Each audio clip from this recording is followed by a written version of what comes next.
তোমাদের এই 6টা সেন্টেন্স, এই 6টা সেন্টেন্সের মধ্যে তোমাদের এখানে যে কাজ হবে, এখানে কাজটা কি করতে হবে, আবারও একই কাজ, যে প্রতিটা ওয়ার্ডকে ফাইন্ড আউট করা যে কোনটা কোন পার্ট অফ স্পিচ প্রতিটা সেন্টেন্সে। সবাই খাতায় নোট ডাউন করেছো নিশ্চয়ই, সবাই নোট ডাউন করেছো। সবাই আগে ভিডিওটাকে পজ করবে। এটা কিভাবে করবে দেখো, ভিডিওটাকে পজ করবে, যেহেতু এটা সামনাসামনি বা রেকর্ডেড ক্লাস, তো কাজে সেই জন্য তোমাদের এই উদ্দেশ্যে বলছি। দেখো, প্রথমে পজ করবে, পজ করে নিয়ে প্রতিটাকে আন্ডারলাইন করে কোনটা কোন পার্ট অফ স্পিচ সেটা ফাইন্ড আউট করবে।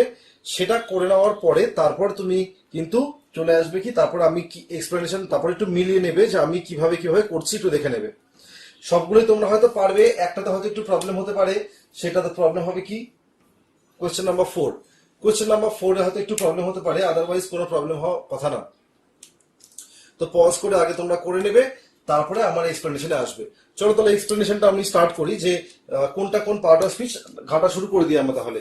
কারণ দেখো, তোমাদের বারবারই বলেছি যে সবসময় আমাদের যেটা মাথায় রাখতে হবে, যেটা নজরে আমরা রাখবো, যে ওয়ার্ডগুলোকে সেন্টেন্সে ওয়ার্ডগুলোকে প্রপারলি জানতে হবে আমাদের। সেন্টেন্সে যদি ওয়ার্ডগুলোকে প্রপারলি আমরা জানতে না পারি, তাহলে কিন্তু প্রবলেম কিন্তু বাড়বে। তো সেই জন্য তোমাদেরকে কিন্তু অবশ্যই ওয়ার্ডগুলোকে জানতে হবে। তাহলে ওয়ার্ডগুলো জানা শুরু করে চলো। দেখো, সেন্টেন্সে সবার আগে বলেছিলাম যে সেন্টেন্সের মোস্ট ইম্পর্টেন্ট পার্ট কি, ভার্ব। তাহলে দেখো, ইজ টেকিং, ইজ টেকিংটা কি, ভার্ব আমরা জানি। ইজটা কি তোমাদের বলেছিলাম, এর আগের দিন বলেছিলাম যে অক্সিলারি ভার্ব আর মেইন ভার্ব, এটা auxiliary helping verb, helping verb বা অক্সিলারি ভার্ব বলা হয় এটাকে। তারপরে কি আছে, টেকিং। টেকিংটা কি, টেকিংটা একটা taking main verb, taking main verb চলে আসে। তাহলে এটা বুঝে গেলাম, এটা ফাইনাইট ভার্ব। তাহলে এটা, তাহলে এবার ফাইনাইট ভার্ব এবার চলে আসি। বলেছে the man is taking rest under a tree. তাহলে who is taking rest under a tree. ভার্বের আগে যখন আমরা হু দিয়ে কোয়েশ্চেন করি, আনসার কি পাই, সাবজেক্ট। পার্টস অফ স্পিচ কি হয় সাবজেক্টের, আমরা জানি সাবজেক্ট মানেই পার্টস অফ স্পিচ কি, নাউন বা প্রোনাউন। এটা এখানে নাউন, কারণ ম্যান আছে, কোনো প্রোনাউন নেই। তাহলে এটা পেয়ে গেলাম কিভাবে, ভার্বের আগে হু দিয়ে কোয়েশ্চেন করে পেয়েছি ম্যানটাকে। আচ্ছা, the man is taking what, the man is taking what, what দিয়ে ভার্বের পরে হোয়াট বা হুম দিয়ে কোয়েশ্চেন করলে কি পাই আমরা, অবজেক্ট পাই। তাহলে ভার্বের পরে হোয়াট বা হুম দিয়ে কোয়েশ্চেন করে অবজেক্ট পাই, এখানে হোয়াট দিয়ে কোয়েশ্চেন করে আনসার পেলাম। তাহলে হোয়াট দিয়ে কোয়েশ্চেন করে কি আনসার পেয়েছি, রেস্ট আনসার পেয়েছি। The man is taking what, কি নিচ্ছে, কি, তাহলে অবজেক্ট। ভার্বের পরে হোয়াট বা হুম দিয়ে কোয়েশ্চেন করলে অবজেক্ট পাই, তাহলে অবজেক্ট মানে পার্ট অফ স্পিচ কি, এটার অবশ্যই নাউন হবে। তাহলে এতটুকু খুঁজে বার করে নিলাম। এইবারে আসছি আন্ডার আ ট্রি। এবার দেখো, আন্ডার এটা কি, প্রিপোজিশন, আর ট্রিটা কি, নাউন। আমি বলেছিলাম, আলোচনা করেছিলাম যে প্রিপোজিশন কি করে, একটা ওয়ার্ডের সাথে সেন্টেন্সের বাকি পার্টে রিলেশন ক্রিয়েট করে। এবার দেখো, রেস্ট নিচে, রেস্টের সাথে এই ট্রিটাকে কি করা হয়েছে, রেস্টের সাথে ট্রিটাকে রিলেশন ক্রিয়েট করেছে কে, আন্ডার। একটা সেন্টেন্স আমি লিখি, একটু দেখে নাও, আর একটু ক্লিয়ার হবে তোমাদের এই জিনিসটা। দেখো, একটা সেন্টেন্স লিখছি, এতটুকুর মধ্যে দেখা হয়ে যাবে। হ্যাঁ, চলো দেখো, বলেছে, দেখো এখানে বলেছে, সেন্টেন্স লিখছি একটা,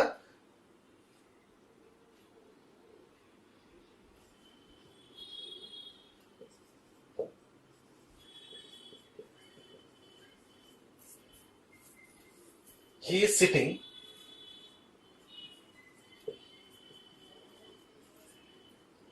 he is sitting on the table, he is sitting on the table। তার মানে কি, সে টেবিলের ওপরে বসে আছে, তাই না। তাহলে he is sitting on the table মানে কি, সে টেবিলের ওপরে বসে আছে। তাহলে অন দ্য টেবিল, দেখো এখানে টেবিলের সাথে সিটিং এর রিলেশন ক্রিয়েট করছে কে, অন। তাহলে এটা কি, প্রিপোজিশন। দেখো এই সেন্টেন্সটা একটু যদি আমরা নাড়াঘাটা করি, কি হবে এটা, এটা ভার্ব, ফাইনাইট ভার্ব।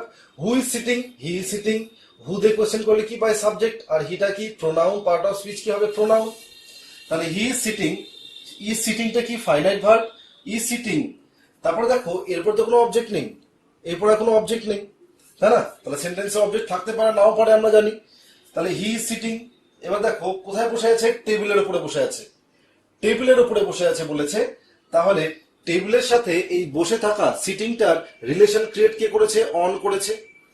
তাহলে এই অনটাকে আমরা কি বলতে পারি? প্রোনাউন বলতে পারি, সরি প্রোনাউন না, প্রিপোজিশন, প্রিপোজিশন বলি, তাই না? এইবার দেখো প্রিপোজিশন কি করে, তোমাদেরকে বলেছিলাম যে প্রিপোজিশন কি করে, দুটো ওয়ার্ডের মধ্যে রিলেশনটাকে রেগুলেট করে, তাই না? তাহলে কিভাবে করছে দেখো, অনেক জায়গায় এই এক্সপেরিমেন্টটা করার জন্য আমি অনেক জায়গায় লিখে দিলাম আন্ডার। তাহলে কি হয়ে গেল, এই বসে থাকা আর টেবিলের রিলেশন চেঞ্জ হয়ে গেল না? এতক্ষণ ওপরে বসেছিল, টেবিলের ওপরে বসেছিল, এবার টেবিলের নিচে চলে গেল, তাহলে রিলেশন চেঞ্জ হয়ে গেল। তাহলে দেখো এই অন আন্ডার এরা কি প্রিপোজিশন, এরা কি করে, দুটো ওয়ার্ডের মধ্যে রিলেশন ক্রিয়েট করে, আগের ক্লাসে বলেছি। তো সেই জন্য বলছিলাম যে বারবার করে বলছি যে আগের ক্লাসে কনসেপ্ট গুলো ভালো করে বুঝবে, বুঝে নিয়ে পরের ক্লাসে আসবে। তাহলে দেখো চলে আসি আন্ডার আর ট্রি। তাহলে আন্ডারটা কি একটা প্রিপোজিশন, আন্ডারের পরে ট্রি বসে আছে, তাহলে প্রিপোজিশনের পরে কে বসে আমরা জানি, প্রিপোজিশনের পরে নাউন বসে, তাহলে এটা প্রিপোজিশনের অবজেক্ট, তাই তো? আমরা পড়েছি তো এটা, যে প্রিপোজিশনের পরে যে নাউন বা প্রোনাউনটা বসে তাকে কি বলা হয়, প্রিপোজিশনাল অবজেক্ট, তাকে কি বলা হয়, প্রিপোজিশনাল অবজেক্ট বলা হয়। তাহলে এই ট্রিটা কি এখানে প্রিপোজিশনাল অবজেক্ট। এত নিশ্চয়ই ক্লিয়ার হয়েছে। নেক্সট কোয়েশ্চেন নাম্বার 2 এ চলে আসি। কোয়েশ্চেন নাম্বার 2 এ এখানে দেখতে পাচ্ছি এই এক্সাম্পলটা ভীষণ ইম্পর্টেন্ট। এই এক্সাম্পলটা আমি অফলাইনে সবাইকে বারবারই এই এক্সাম্পলটা দিই, আমি যখনই অফলাইনে আমি পড়াই এই এক্সাম্পলটা সবাইকেই দিই। দেখো এই সেন্টেন্সে চলে আসি। চলো দেখো বলেছে bowled, the first bowler bowled very fast. Bowled এটা কোন পার্ট অফ স্পিচ, বল করেছিল, তাহলে বল করা কাজটা তাহলে এখানে, আর অ্যাকশন তাহলে নিশ্চয়ই বল করাটা কি নিশ্চয়ই অ্যাকশন, তাহলে এটা কি, এটা পার্ট অফ স্পিচ কি, ভার্ব এটা। আচ্ছা কে বল করেছিল, বল তো নিশ্চয়ই কেউ করেছে, এটা বল করা বোঝাচ্ছে, তাহলে কে বল করেছিল, বোলারটা বল করেছিল, তাহলে হু বোল্ড, বোলার বোল্ড। তাহলে ভার্বের আগে হু দিয়ে কোয়েশ্চেন করলে কি পাই আমরা, subject pi. Part of speech কি বোলারের, পার্ট অফ স্পিচ নাউন, এতদূর নিশ্চয়ই কারো কোনো ডাউট নেই। আচ্ছা বোলারটা কেমন বোলার ছিল, বোলারটা কেমন বোলার ছিল, ফাস্ট বোলার, তাহলে ফাস্ট এই ওয়ার্ডটা এই নাউনটাকে কোয়ালিফাই করছে, তাহলে নাউনকে যে কোয়ালিফাই করবে সে কি হবে, অ্যাডজেক্টিভ। নিশ্চয়ই কারো কোনো ডাউট হওয়ার কথা না এত অব্দি। The fast bowler bowled. আচ্ছা এবার দেখো বোল্ড, এরপর আছে ভেরি ফাস্ট। এইবার ভেরি ফাস্ট যখন বলছি তখন এখানে একটু দেখো এটা কি হোয়াট বা হুম দিয়ে কোয়েশ্চেন করে আনসার পাচ্ছি, পাচ্ছি না। The first bowler bowled what, the first bowler bowled whom, কে বা কাকে দিয়ে আনসার পাচ্ছি না, তাহলে এটা নিশ্চয়ই অবজেক্ট না, কারণ আমরা জানি ভার্বের পরে যখন আমরা হোয়াট আর হুম দিয়ে কোয়েশ্চেন করি, হোয়াট আর হুম দিয়ে কোয়েশ্চেন করে যেটা আনসার পাই তাকে কি বলা হয়, অবজেক্ট বলা হয়, তাহলে এটা অবজেক্ট না নিশ্চয়ই। আর অবজেক্ট যদি না হয় সেটা তাহলে নাউন বা প্রোনাউনও না, তাহলে কোন পার্ট অফ স্পিচ দেখি। এইবার তোমার মনে হতে পারে এখানে তো অ্যাডজেক্টিভ খুঁজে বার করে ফেলেছি আমরা, তাই না? তাহলে দেখি এটা কি অ্যাডজেক্টিভ কিনা। অ্যাডজেক্টিভ হলে কাকে কোয়ালিফাই করবে, নাউনকে কোয়ালিফাই করবে, তাহলে নাউন বা প্রোনাউনকে কোয়ালিফাই করবে। দেখি এই ফার্স্টটা কোনো নাউন বা প্রোনাউনকে কোয়ালিফাই করছে কিনা। সেন্টেন্সে নাউন আছে বোলার, তাহলে বোলারটাকে কোয়ালিফাই করছে, এই ফার্স্টটাও কি বোলারকে কোয়ালিফাই করছে। The first bowler bowled very fast. আচ্ছা এখানে এই ফার্স্টটা, ফার্স্ট বলারটা যে ফার্স্ট সে তো বার করে ফেলেছি, কিন্তু এই ফার্স্টটা কি কোয়ালিফাই করছে কাকে, এই বল করাটাকে কোয়ালিফাই করছে না। বল করেছিল জোরে, বলটাই খুব জোরে করেছিল, তাহলে বল করাটা তো ভার্ব, তাহলে ভার্বকে যে কোয়ালিফাই করে তাকে আমরা জানি সে কি হয়, অ্যাডভার্ব হয়, তাহলে এটা নিশ্চয়ই একটা অ্যাডভার্ব। ক্লিয়ার হয়েছে। এবার দেখো তাহলে সেন্টেন্সটা একটু ভালো করে খেয়াল করে দেখো, ফার্স্ট এখানে অ্যাডজেক্টিভ কিন্তু এইখানে ফার্স্ট অ্যাডভার্ব, তাহলে একটাই ওয়ার্ড একটাই সেন্টেন্সের মধ্যে দু জায়গায় দু রকমের কাজ করছে, সেই জন্য পার্টস অফ স্পিচ এদের চেঞ্জ হয়ে গেল, কোথাও অ্যাডজেক্টিভ কোথাও অ্যাডভার্ব। বোঝা গেল, সেন্টেন্সটা বোঝা গেছে। এবার দেখো ভেরি, তাহলে কোন পার্ট অফ স্পিচ হবে, ভেরিটা বলছে খুব, বলটা কি খুব নাকি ফাস্ট, খুব জোরে, খুবটা কোয়ালিফাই করছে জোরেটাকে, তাহলে জোরে মানে কি ফাস্ট, তাহলে অ্যাডভার্বকে যে কোয়ালিফাই করে সেও কি হয়, সে নিজেও একটা অ্যাডভার্ব হয়, তাহলে এটা একটা অ্যাডভার্ব। তাহলে এই সেন্টেন্সটা ক্লিয়ার হয়েছে, একটাই ওয়ার্ড কাজ ডিফারেন্ট করছে মানে পার্টস অফ স্পিচও এদের ডিফারেন্ট। ক্লিয়ার হয়েছে এত অব্দি। নেক্সট নেক্সট চলে আসি কোয়েশ্চেন নাম্বার 3। কি বলেছে কোয়েশ্চেন নাম্বার 3 তে দেখি, রাইমা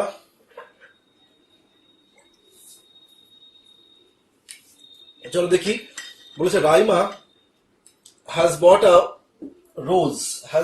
রোজ ফর মি। খুব ভালো কথা।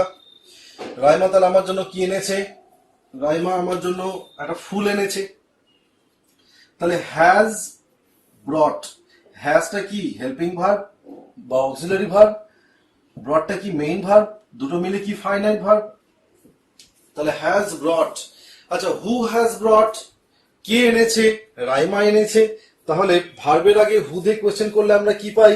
সাবজেক্ট পাই। তাহলে এটা সাবজেক্ট, পার্টস অফ স্পিচ কি এটা নাউন, পার্টস অফ স্পিচ এটা নাউন।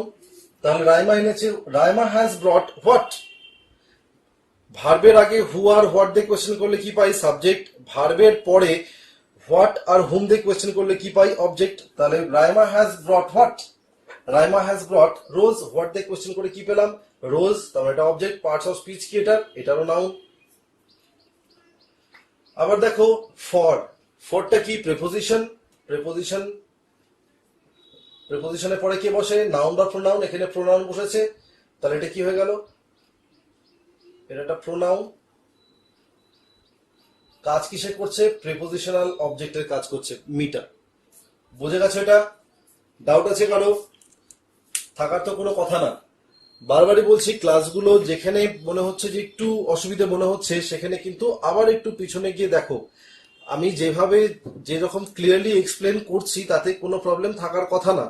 যদি এরপরেও কোনো প্রবলেম হয় বা কোনো জায়গায় একটু মিস করে যাও, সেখানটাতে একটু রিওয়াইন্ড করে একটু পিছনের দিকে এসে জিনিসগুলো একটু দেখে নাও, তাহলে ক্লিয়ার হয়ে যাবে। তারপরে কোয়েশ্চেন নাম্বার 4, এইখানে আমরা একটা ইম্পর্টেন্ট কনসেপ্ট ডিসকাস করবো, যেটা বলছিলাম যে কোয়েশ্চেন নাম্বার 4। আচ্ছা, কোয়েশ্চেন নাম্বার 4টা একটু পরে করি, আগে আমরা কোয়েশ্চেন নাম্বার 5, 6 নিয়ে আলোচনা করি। কোয়েশ্চেন নাম্বার 5, কোয়েশ্চেন নাম্বার 4টাতে পরে আসছি। Question number 5, do not make a noise.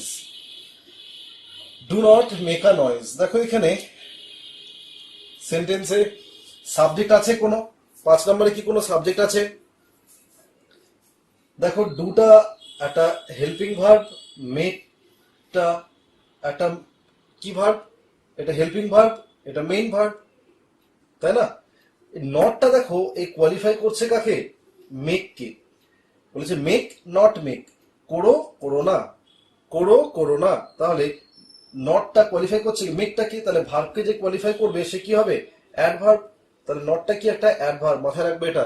অনেকে সবসময় আমরা কি করি, নটটা কিন্তু খেয়াল, মানে নট বলতে কি, বেশিরভাগ সময় কোয়েশ্চেন যখন করি নটটা কি, নটটা সবাই বলে স্যার নেগেটিভ। নেগেটিভ নেগেটিভ হোক পজিটিভ হোক, সেন্টেন্সের মধ্যে যখন আছে নিশ্চয়ই কোনো পার্ট অফ স্পিচ তো নিশ্চয়ই হবে, তাই না? তাহলে নটটা কি? কোন পার্ট অফ স্পিচ? মাথায় রাখবো আমরা অ্যাডভার্ব। নট কিন্তু সবসময় অ্যাডভার্ব। বোঝা গেল? দেখো এই সেন্টেন্সে সাবজেক্টই নেই। বলেছে আওয়াজ করো না, অ্যাকচুয়ালি কি?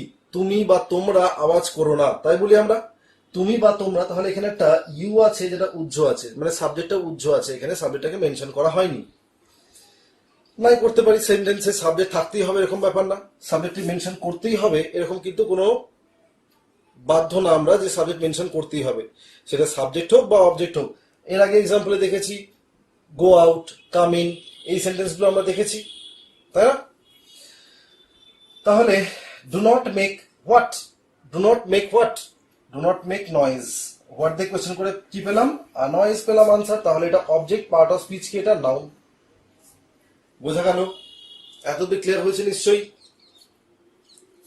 পরের আলোচনাটাতে চলে আসি। পরের আলোচনায় চলে আসি, এখানে বলেছে he is absent for he is ill. এখানে একটু অনেকে হয়তো একটু এদিক ওদিক করে ফেলেছো, তো তাও আসি আলোচনায়। আচ্ছা, এইবার হলো মজা।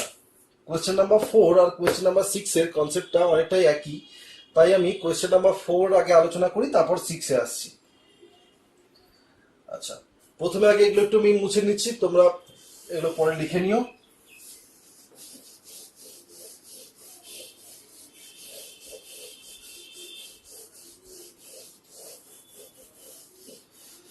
হ্যাঁ, তাহলে বলেছে কালিয়া ইজ হ্যান্ডসাম। এইবার কালিয়া ইজ হ্যান্ডসাম, কালিয়া ধরো ছোটা ভীমের কালিয়া ভাবে এটাকে, যে কালিয়া খুব হ্যান্ডসাম, ঠিক আছে? কালিয়া ইজ হ্যান্ডসাম। আচ্ছা,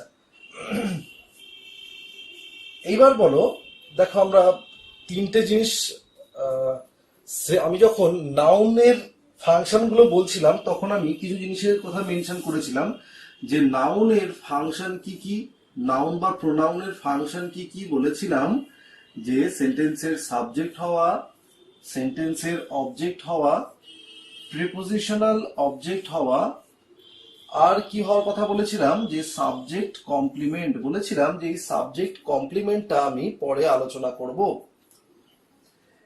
এইবার কমপ্লিমেন্ট বানানটাকে একটু দেখে নিই সবার আগে, এটা একটা খুব ইম্পর্টেন্ট জিনিস। কি পেলাম? COMPLEMENT, এটা মাথায় রাখবে। কমপ্লিমেন্টের দুটো বানান হয়, যেটাটা লিখেছি আর একটা লিখছি। এটা খুব আসে কোথায়? এই এটা আসে খুব ফিল ইন দ্য ব্ল্যাঙ্কসে। দেখো দুটোর মানেও আলাদা। প্রথমেরটা কি আছে? ই আছে এখানে, আর এটাতে আই আছে, পরেরটাতে আই আছে। যখন COMPLE থাকবে সেটার মানে বোঝায় পরিপূরক। কি বললাম? যখন COMPLE থাকবে সেটা মানে বোঝায় পরিপূরক, ঠিক আছে? আর কমপ্লিমেন্ট COMPLI যখন থাকবে তার মানে বোঝায় প্রশংসা। এটা মানে কি বললাম? পরিপূরক। আর COMPLI কমপ্লি যেটা, সেটা কি? সেটা মানে কি বোঝায়? প্রশংসা। দেখো আমরা বলি না যে আহ, একটা আমি খুব ভালো ড্রেস পরেছিলাম, ও আমাকে খুব ভালো একটা কমপ্লিমেন্ট দিল। সেটা কোন কমপ্লিমেন্ট? এই কমপ্লিমেন্ট, প্রশংসা করলো সে। আর আগেরটা কি? Complementary goods. তোমরা ইকোনমিক্সে পড়বে কমপ্লিমেন্টারি গুডস, যেটা একটা জিনিস যেটা আরেকটা জিনিসকে কি করে, যেটা পরিপূরক হয় তাকে বলা হয় কমপ্লিমেন্টারি, কমপ্লিমেন্টারি গুডস। তাহলে কমপ্লিমেন্ট এখানে কি আমরা আলোচনা করব? এখানে জাস্ট তোমাদের বানানটার জন্য এটা বলে দিলাম, এটা মাথায় রেখো একটু। তো এখানে আমাদের কাজ এই কমপ্লিমেন্টকে নিয়ে, এই কমপ্লিমেন্টকে নিয়ে আমাদের কাজ এখানে। সেন্টেন্স কমপ্লিমেন্ট, তাহলে পরিপূরক যদি হয় তাহলে সেন্টেন্সকে, তাহলে সে কি করবে? Sorry, subject complement. Subject complement তাহলে কি করবে? নিশ্চয়ই সাবজেক্টকে কমপ্লিট করবে, তাই না? সাবজেক্ট কমপ্লিমেন্ট, তাহলে সাবজেক্ট কমপ্লিমেন্ট কি করবে? সাবজেক্টের পরিপূরক, সাবজেক্টের পরিপূরক। সাবজেক্টকে সেন্টেন্সে, সেন্টেন্সে সাবজেক্টকে কালিয়া। চলো চলে আসি এবার। দেখো যেটা বলছিলাম যে আমরা আস্তে আস্তে আস্তে আস্তে কি করব, জিনিসটা কিন্তু লেভেলটাকে বাড়াবো। এতক্ষণ আমি বলে আসছিলাম তোমাদের যে ভার্বের আগ পরে যখন আমরা হোয়াট বা হুম দিয়ে কোয়েশ্চেন করে যেটা আনসার পাবো সেটাকে আমরা কি বলবো? সেটাকে আমরা সেন্টেন্সের অবজেক্ট বলবো। ঠিক, এটা আমাদের কোনো ভুল নেই, এটা ঠিকই বলেছি এত অব্দি। এইবার চলে আসলে দেখো ইজ, দেখতে পাচ্ছি এটা কি? ভার্ব। ইজটা কি এখানে ভার্ব? ভার্ব জানি, এটাকে বি ভার্ব। বি ভার্ব কি একটা অক্সিলারি ভার্ব? অক্সিলারি মানে কি? Helping, helping verb. তো এখানে কি কোনো হেল্পিং ভার্ব যা আছে, কোনো মেন ভার্ব আছে? নেই। এইখানে কি কোনো কাজ হয়েছে? দেখো এতক্ষণ আমি তোমাদের বলেছিলাম প্রথম দিন ক্লাসে যে ভার্ব যখন তুমি বলছো, ভার্বের আমি বলেছিলাম যে এখন অব্দি জেনে রাখো যে ভার্ব মানে কি? অ্যাকশন। কিন্তু ভার্ব মানে কি শুধুই অ্যাকশন? ভার্ব মানে কি শুধুই অ্যাকশন বোঝায়? এখানে কি এই সেন্টেন্সে কি কোনো অ্যাকশন হয়েছে? কালিয়া ইজ হ্যান্ডসাম, এখানে কি কোনো অ্যাকশন হয়েছে? এখানে তো কোনো অ্যাকশন হয়নি। তার মানে কি এখানে ভার্ব নেই? নিশ্চয়ই আছে। কোনটা? কারণ ভার্ব ছাড়া সেন্টেন্স কমপ্লিট হবে না। তাহলে ইজটা কি এখানে? ভার্ব। তো এইখানে ইজটা কি? ভার্ব। এই ইজটা এখানে কোনো অ্যাকশনও তো হয়নি। আচ্ছা, হু ইজ হ্যান্ডসাম আগে বলি। Who is handsome? Kalia is handsome. তাহলে হু দিয়ে করলাম কোয়েশ্চেন, ভার্বের আগে হু দিয়ে কোয়েশ্চেন করলে কি পাই? সাবজেক্ট। ভার্বের আগে হু দিয়ে কোয়েশ্চেন করলে সাবজেক্ট পাই। তাহলে সাবজেক্ট, এটা পার্ট অফ স্পিচ কি? এটা নাউন, পার্ট অফ স্পিচ। এইবার দেখো বলেছে ইজ হ্যান্ডসাম, ইজটা কি? ভার্ব। কিন্তু প্রবলেম হচ্ছে যে এই ভার্বটার মেন ভার্ব তো কিছু দেওয়া নেই, একটা হেল্পিং ভার্ব, আবার এখানে কোনো কাজও হয়নি। তো যখন এই বি ভার্ব গুলো, বি ভার্ব কি? Is, am, are, was, were, এরা যখন সেন্টেন্সে মেন ভার্বের কাজ করে, আবার বলছি বি ভার্ব যখন সেন্টেন্সে মেন ভার্বের কাজ করবে তখন তাকে আমরা কি বলবো? Linking verb, linking verb. এটার আরো বড় আলোচনা এটা আমরা ভার্বের ক্লাসে করব। আবার বলছি বি ভার্ব যখন সেন্টেন্সে মেইন ভার্বের কাজ করবে তখন তাকে বলবো লিঙ্কিং ভার্ব। কেন লিঙ্কিং কেন বলা হচ্ছে? লিঙ্ক মানে কি? লিঙ্ক করা, সংযোগ স্থাপন করে কার কার। দেখো এবার একটু আমি বলে নি এই ওয়ার্ডটা হ্যান্ডসাম। হ্যান্ডসাম এই ওয়ার্ডটা দেখো এখানে কালিয়া ইজ হ্যান্ডসাম, তাহলে Kalia is what? Kalia is handsome. বলেছিলাম হোয়াট আর হুম দিয়ে কোয়েশ্চেন করে কি পাই? অবজেক্ট। তাহলে এটাকে আমরা কি অবজেক্ট বলতে পারি? অ্যাপারেন্টলি এতক্ষণ অব্দি আমি অবজেক্ট বলে এসেছিলাম, কিন্তু এখন আমি এটাকে আর অবজেক্ট বলতে পারবো না। কারণ একটা জিনিস খেয়াল করে দেখো, প্রথমত এই যে হ্যান্ডসাম এইটা, এখানে তো কোনো অ্যাকশন না। দেখো অবজেক্ট কাকে বলা হয়? সাবজেক্ট আর ভার্ব মিলে যে কাজটা করে, মানে যেখানে অ্যাকশনটা ট্রান্সফার্ড হচ্ছে, সেটাকে কি বলা হয়? অবজেক্ট বলা হয়। একটা এক্সাম্পল নিই, আমরা তো বললাম যে he eats he eats rice, ঠিক আছে, একদম কমন একটা এক্সাম্পল, হি ইটস রাইস। তাহলে সে খায়, এবার অ্যাকশনটা ট্রান্সফার হচ্ছে কোথায়? রাইসে। তার রাইসটাকে কি বলছি? হোয়াট দিয়ে কোশ্চেন করে কি পেলাম আমরা? অবজেক্ট পেয়ে গেলাম, তার রাইসটা এখানে অবজেক্ট। কিন্তু এখানে হোয়াট দিয়ে কোশ্চেন করে হ্যান্ডসাম পাচ্ছি ঠিকই আনসার, কিন্তু কালিয়া হয় হ্যান্ডসাম, এখানে কি অ্যাকশনটা ট্রান্সফার হয়েছে? ট্রান্সফার তো হয়নি। আর এই হ্যান্ডসাম এই ওয়ার্ডটা কোন পার্ট অফ স্পিচ? দেখো হ্যান্ডসাম বলো, হ্যান্ডসাম বয়, আমি তো বললাম হ্যান্ডসাম বয়, তাহলে বয়টা কি নাউন, হ্যান্ডসামটা কোন পার্ট অফ স্পিচ? অ্যাডজেক্টিভ। তাহলে অবজেক্ট কি কখনো অ্যাডজেক্টিভ হতে পারে? অবজেক্ট কি কখনো অ্যাডজেক্টিভ হতে পারবে? কখনোই পারবে না। তার মানে নিশ্চয়ই তাহলে এটা অবজেক্ট না, কারণ এটা পার্ট অফ স্পিচ কি? অ্যাডজেক্টিভ। দেখো এবার কি বললাম, কমপ্লিমেন্ট কাকে বলে? মাথায় রাখবো আমরা যে এই লিঙ্কিং ভার্বের পরে এভাবে বলবো যে লিঙ্কিং ভার্বের পরে অবজেক্টের জায়গায় যে বসে থাকবে তাকে আমরা বলবো সাবজেক্ট কমপ্লিমেন্ট। লিঙ্কিং ভার্বের পর অবজেক্টের প্লেসে যে বসে থাকবে তাকে আমরা বলবো সাবজেক্ট কমপ্লিমেন্ট। আর এই সাবজেক্ট কমপ্লিমেন্ট কে কে হতে পারে?